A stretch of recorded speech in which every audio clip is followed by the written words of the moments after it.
Bismillahirrahmanirrahim. Assalamualaikum warahmatullahi wabarakatuh.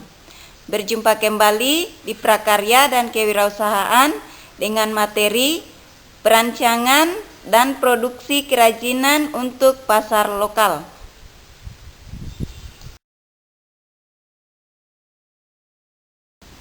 Adapun tujuan pembelajaran kita pada pertemuan kali ini, yang pertama, memahami perancangan dan produksi kerajinan untuk pasar lokal. 2. Memahami produksi kerajinan untuk pasar lokal. Berikutnya adalah proses perancangan produk. Ada 4 tahap. Yang pertama, mencari ide produk dengan curah pendapat. Kedua, rasionalisasi. Ketiga, membuat studi model. Dan yang terakhir adalah penentuan desain akhir. Berikut adalah tahapan mencari ide produk dengan curah pendapat.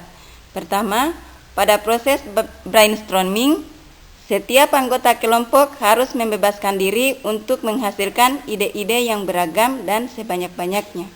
Kedua, kunci sukses dari tahap brainstorming dalam kelompok adalah jangan ada perasaan takut salah. Dan yang terakhir, setiap orang berhak mengeluarkan pendapat, saling menghargai pendapat teman, boleh memberikan ide yang merupakan perkembangan ide sebelumnya, dan jangan lupa mencatat setiap ide yang muncul. Yang berikut tahap kedua yaitu rasionalisasi, adalah proses mengevaluasi ide-ide yang muncul dengan beberapa pertimbangan teknis, diantaranya bagaimana cara menggunakan produk tersebut. 2. Apa material yang ada sudah tepat untuk mewujudkannya. Ketiga, apakah memungkinkan untuk diproduksi dengan teknik produksi yang ada pada saat ini.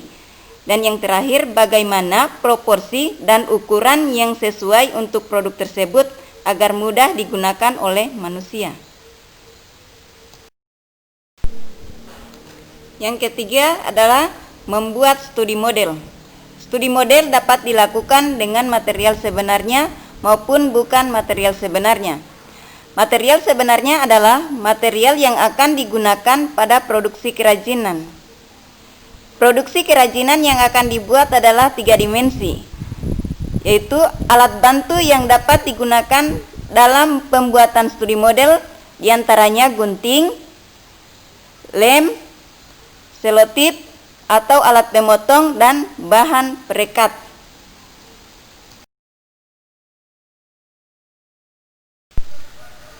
Tahap yang terakhir yaitu penentuan desain akhir. Yang pertama, studi model dapat menghasilkan 3-5 buah model. Kedua, penetapan desain akhir dapat dilakukan melalui diskusi atau evaluasi, di mana proses evaluasi akan menghasilkan umpan balik yang bermanfaat dalam menentukan desain akhir yang telah dipilih.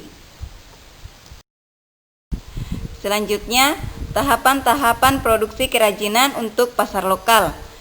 Yang pertama, pembahanan, pembentukan, perakitan, dan finishing. Tahap yang pertama yaitu pembahanan, adalah mempersiapkan bahan baku agar siap diproduksi. Tahap kedua, tahap pembentukan, yaitu bahan baku tergantung pada jenis material, bentuk dasar material, dan bentuk produk yang akan dibuat.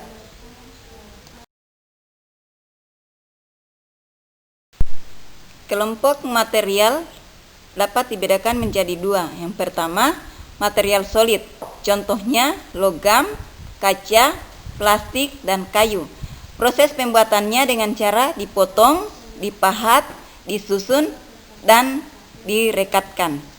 Sedangkan material tidak solid, contohnya adalah lembaran atau serat.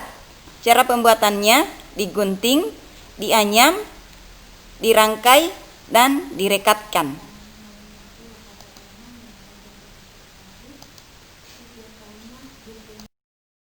Berikutnya adalah tahap perakitan, di mana perakitan dilakukan apabila produk yang dibuat terdiri atas beberapa bagian.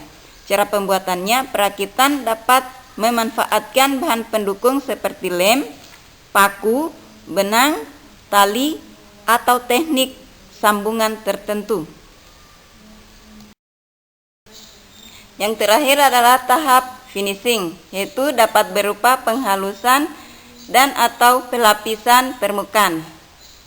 Oke, demikian pertemuan kita pada kali ini, dan jangan lupa mengerjakan tugas. Akhir kata, billahi taufiq walhidayah. Wassalamualaikum warahmatullahi wabarakatuh.